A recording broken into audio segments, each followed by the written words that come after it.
Ever wonder how you learn to ride a bike, or how some people recover from life-altering injuries? What if I told you your brain isn't a fixed machine but a living, dynamic supercomputer constantly rewriting its own code?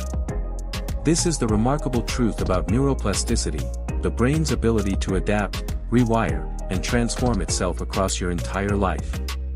It's not just a scientific curiosity, it's the secret superpower behind everything from learning a new language to regaining speech after a stroke. Imagine being a child, wobbling on your very first bicycle. At first, your movements are clumsy. You fall, scrape your knee, maybe cry a little. But slowly, something incredible happens. Your brain begins to strengthen certain connections, weaken others, and create entirely new pathways that help your body stay balanced, steer smoothly, and pedal in rhythm. What felt impossible yesterday becomes effortless today. This is neuroplasticity in action. The brain's built-in capacity to remodel itself through experience and practice. For a long time, scientists believed the brain was hardwired after childhood, like a machine with fixed circuits. But research in the last few decades has turned that idea upside down. Far from being static, your brain is constantly changing in response to what you do, what you think, and even what you feel. Every experience leaves a footprint. Every skill you practice reshapes your neural architecture. Think of it like a muscle. The more you use it in a particular way, the stronger and more efficient those neural connections become. Take learning a language, for example. At first, it's overwhelming. Strange words, unfamiliar sounds, confusing grammar. But as you practice, neurons in different regions of the brain start firing together more often. With repetition, the pathways become stronger, the connections faster. What once felt like random noise transforms into meaning, fluency, and eventually even dreams in that new language. Your brain has literally reorganized itself to support this new ability. Musicians provide another fascinating window into neuroplasticity. Studies have shown that violinists who practice intensively develop an enlarged area of the brain responsible for finger movement.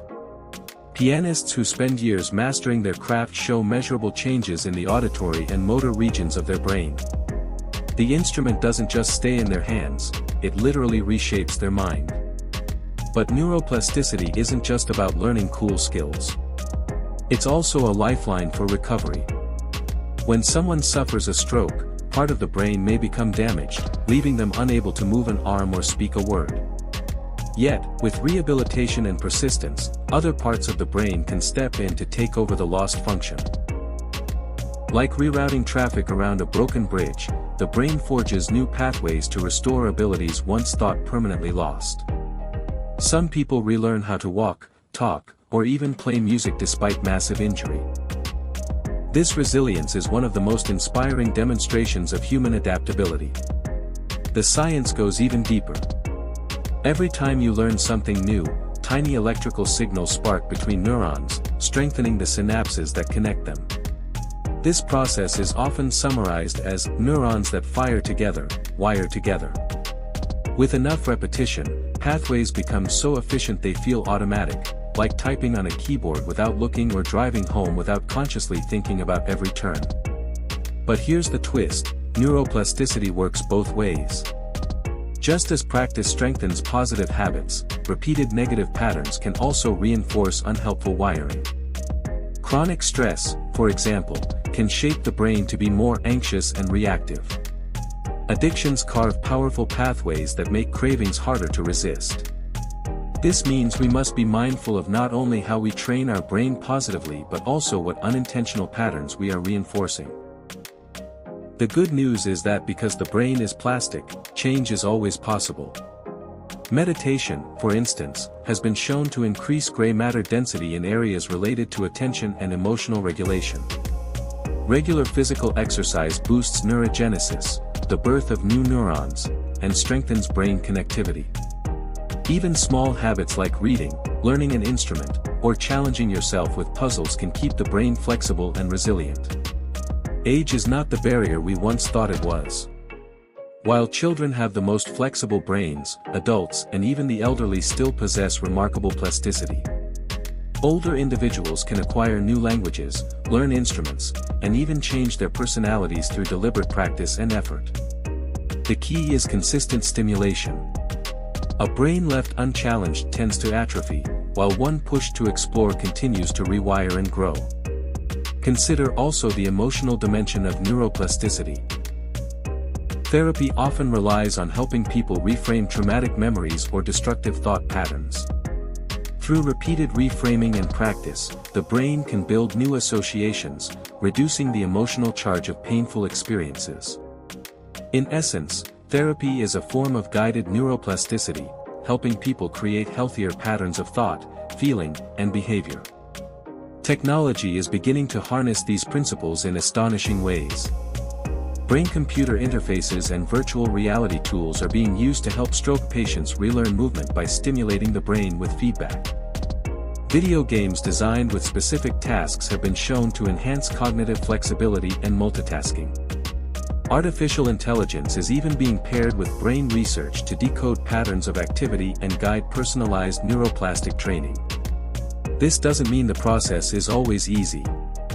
Rewiring the brain requires effort, patience, and repetition. Think about the first time you tried to change a bad habit. It's uncomfortable, frustrating, and feels unnatural. That's because your brain's old pathways are still strong.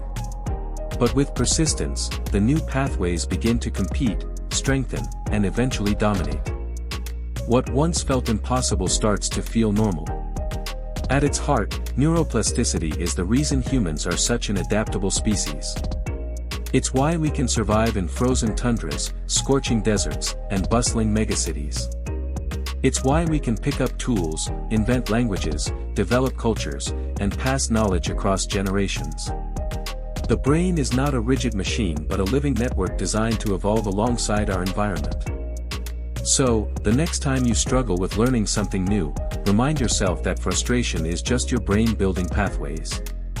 The wobble before the balance, the confusion before the fluency, the awkwardness before the skill, these are signs of growth, not failure. Every mistake is literally part of the wiring process. Think of your brain as clay, not stone. Every day, every thought, every action shapes it a little more. Practice kindness and gratitude, and those pathways grow stronger. Feed your curiosity, and your brain becomes better at learning. Challenge yourself, and you'll stretch your capacity. Neglect your mind, and the pathways you don't use begin to fade. The science of neuroplasticity shows us something profound: you are never truly stuck.